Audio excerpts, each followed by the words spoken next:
नमस्कार दोस्तों। आज हम बात करेंगे एक ऐसे मुद्दे की जो देश के लाखों पेंशन भोगियों से जुड़ा हुआ है। ये वही लोग हैं जिन्होंने अपने जीवन का एक बड़ा हिस्सा देश के विकास में लगाया, लेकिन अब रिटायरमेंट के बाद वे अपनी न्यूनतम पेंशन 7,500 रुपए करने की मांग को लेकर संघर्ष कर रहे हैं। कर्मचारी पेंशन योजना 1995 ईपीएस 95 के तहत वर्तमान में न्यूनतम पेंशन सिर्फ 1,000 रुपए है। लेकिन क्या यह रकम आज की बढ़ती महंगाई और जीवन यापन की लागत के लिए पर्याप्त है? आइए इस पूरे मुद्दे को विस्तार से समझते हैं।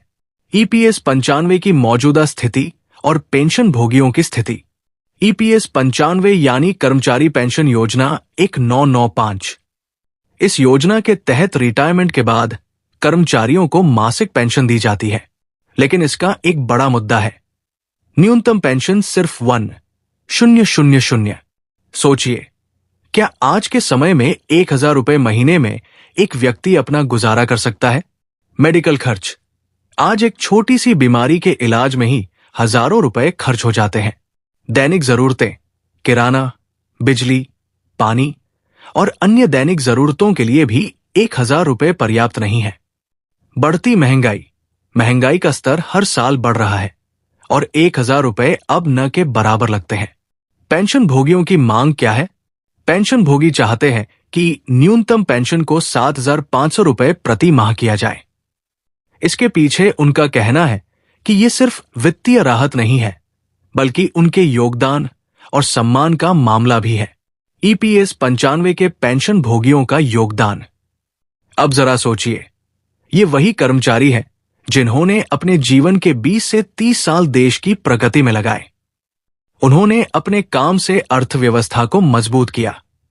उन्होंने उद्योगों, कारखानों और सेवाओं में मेहनत की, और अब जब उन्हें आराम करने का समय है तो उन्हें संघर्ष करना पड़ रहा है।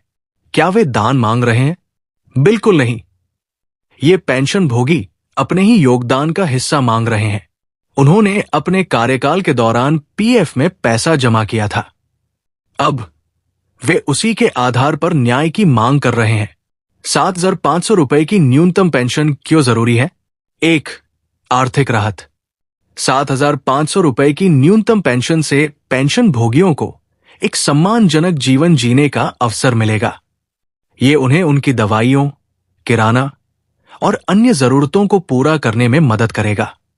इससे उनकी आर्थिक असुरक्षा कम होगी। 2. सामाजिक न्याय। पेंशन केवल वित्तीय सहायता नहीं है, ये उनके योगदान का सम्मान भी है। ये उनके जीवन भर की मेहनत का एक तरह से आभार प्रकट करना है। अगर सरकार ये कदम उठाती है तो ये दिखाएगा कि देश अपने कर्मचारियों की परवाह करता है। 3. महंगाई के अनुरूप बदलाव।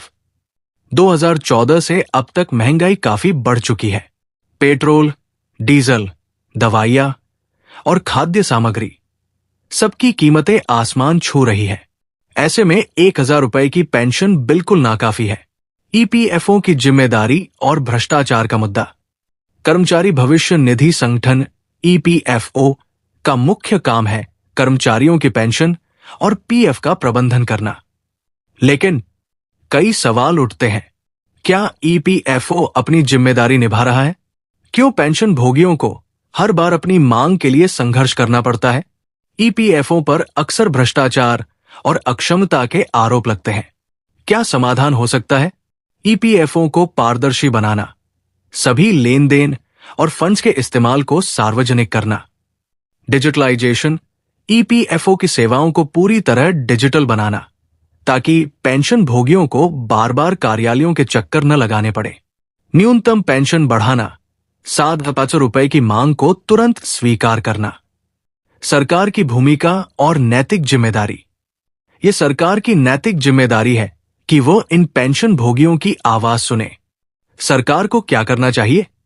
पेंशन भोगियों की मांग मानना, 7,500 रुपए की न्यूनतम पेंशन को जल्द से जल्द लागू करना। पेंशन को महंगाई भत्ते से जोड़ना, जैसे महंगाई बढ़ती है वैसे ही पेंशन राशि भी बढ़े। पेंशन भोगियों के लिए विशेष योजनाएं। चिकित्सा और सामाजिक सुरक्षा योजनाओं में पेंशन भोगियों को प्राथमिकता देना। अगर सरकार नहीं सुनती तो क्या होगा? ये सिर्फ पेंशन भोगियों के साथ अन्याय होगा। इससे देश में असंतोष बढ़ेगा। ये बाकी कर्मचारियों के मन में भी सरकार के प्रति असुरक्षा की भावना पैदा करेगा। पेंशन भोगियों की समस्या का समाधान कैसे हो सकता है? 1. सरकारी बजट में बदलाव। सरकार को अपने बजट में पेंशन भोगियों के लिए विशेष फंड रखना चाहिए। सामाजिक सुरक्षा को प्राथमिकता देनी चाहिए। 2. सार्वजनिक समर्थन। आम जनता को पेंशन भोगियों के समर्थन में आवाज उठानी चाहिए। ये केवल एक वर्ग का मुद्दा नहीं है, बल्कि हर नागरिक का नैतिक कर्तव्य है। 3. कोर्ट का हस्तक्षेप। यदि सरकार सुनवाई नहीं करती तो पेंशन भोगी न्यायपालिका की शरण ले सकते हैं। कई बार अदालतें इस तरह के मामलों में सरकार को निर्देश देती है। निष्कर्ष और अपील। ईपीएस 95 के पेंशन भोगियों की मांग केवल 7,500 रुपए की पेंशन की नहीं है। ये उनके जीवन भर के योगदान के सम्मान की मांग है। सरकार और ईपीएफओ को क्या करना चाहिए? पेंशन राशि को 7,500 रुपए करना। ईपीएफओ को पारदर्शी बनाना। पेंशन भोगियों की अन्य समस्याओं का समाधान करना। हमारी अपील, यदि आप भी इन पेंशन भोगियों के समर्थन में हैं, तो इस वीडियो को ज्यादा से ज्यादा शेयर करें।